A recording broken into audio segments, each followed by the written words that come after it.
রাষ্ট্রীয় প্রতিষ্ঠান বিআরটিসির যে বাস, সেই বাসের যে দশা, অর্থাৎ ভাঙা চোরা, এবড়ো থেবড়ো, আর বেসরকারি বাসগুলোর যে চেহারা প্রায় একই রকম।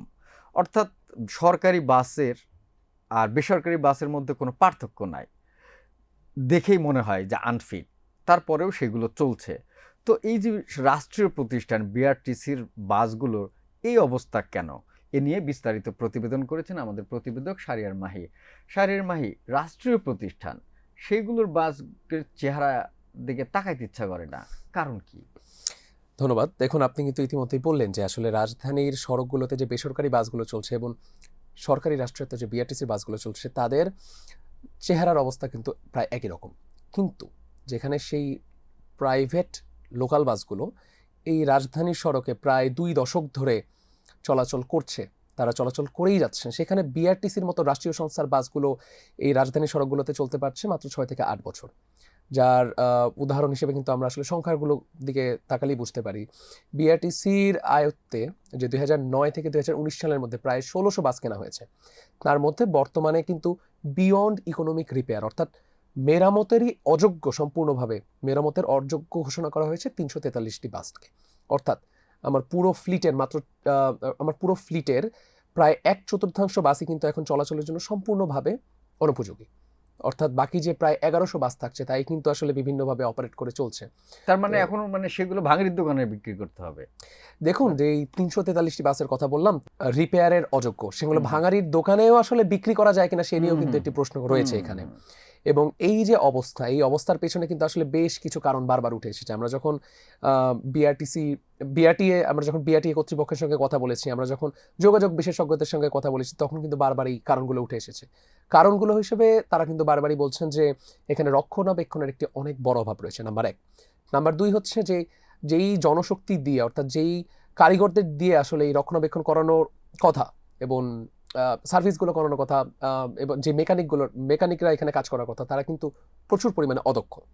নাম্বার 3, এই যে ডিপো লেভেলে যে বাসগুলো থাকছে সেখানে কিন্তু একটি দুর্নীতির মহোৎসব ইতিমধ্যে কিন্তু বিভিন্ন গণমাধ্যমে বারবার উঠে এসেছে।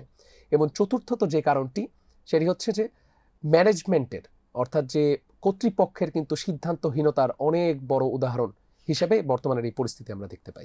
সিদ্ধান্তহীনতা কিরকম, যদি একটু ব্যাখ্যা করে বলেন। দেখুন, সিদ্ধান্তহীনতার এখানে বেশ কিছু লেয়ার রয়েছে।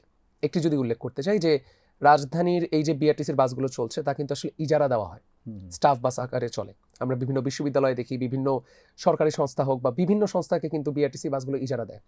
দেখা যায় যে সেই বাসগুলো যেই ইজারাদারকে দেওয়া হয়, সেই ইজারাদার সর্বোচ্চ মুনাফা করার জন্য সেই বাসগুলোর কোনো মেনটেন্যান্স করে না। তারা সেই বাসটির যে অবস্থায় থাকুক না কেন কোনো মেরামত করে না, রক্ষণাবেক্ষণ কিছুই করে না, তারা শুধু বাসগুলো এই সড়কে চালাতে থাকে। তো ইজারা একটা কারণ, যে যেহেতু তারা সিংহভাগ ফ্লিটের বাসগুলো ইজারা দেওয়া হয় বিভিন্ন প্রতিষ্ঠান এবং বিশ্ববিদ্যালয়, স্কুল, কলেজ থাকতে পারে। তো মানে তারা যেহেতু রক্ষণাবেক্ষণ না করেন না, এছাড়া আর কি কি সমস্যা আছে যে কারণে তাদের এই যে লাইফ স্প্যান কমে আসে বিআরটিসি? দেখুন, বিআরটিসি কর্তৃপক্ষের সঙ্গে যখন এ ব্যাপারে কথা হয়েছে, তখন কিন্তু তারা একটি টার্ম উল্লেখ করেছেন, সেটি হচ্ছে ক্যানিবালিজম। হুম অর্থাৎ তাদের এই যে ফ্লিট অপারেশন হচ্ছে, এই ফ্লিট অপারেশনের মধ্যে তারা দেখা যায় যে একটি বাসের যন্ত্রাংশ খুলে আরেকটি বাসে লাগাই ফেলতেছে। হুম সো তখন কি হচ্ছে, সেই আগের বাসটা যেরকম অকার্যকর হয়ে পড়তেছে, তেমনি নতুন বাসও আসলে কিছুদিন পর অকার্যকর হয়ে পড়ে। সো আলটিমেটলি এইখানে একটা ক্যানিবালিজমের টার্ম তারা ইউজ করেন। সো যার ফলে আসলে ধীরে ধীরে সেই বাসের লাইফ স্প্যান অনেকটা কমে আসছে।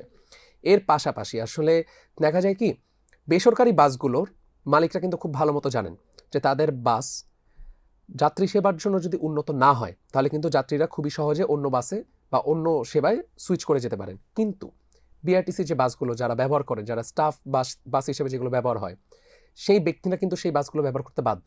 উদাহরণ হিসেবে আমি যদি ধরি, ঢাকা বিশ্ববিদ্যালয়ের একটি বাস, যে বাসটি ঢাকা বিশ্ববিদ্যালয় থেকে দয়াগঞ্জ পর্যন্ত যাতায়াত করে, সেই বাসটির অবস্থা যতটাই লক্ষ্যঝক্কর হোক না কেন, সেই বাসের ভেতরের ফ্যানগুলো চলুক বা না চলুক, একজন বিশ্ববিদ্যালয়ের শিক্ষার্থী যিনি দয়াগঞ্জে থাকেন, তার কিন্তু সেই বাসটিতে চলাচল করতে হয়।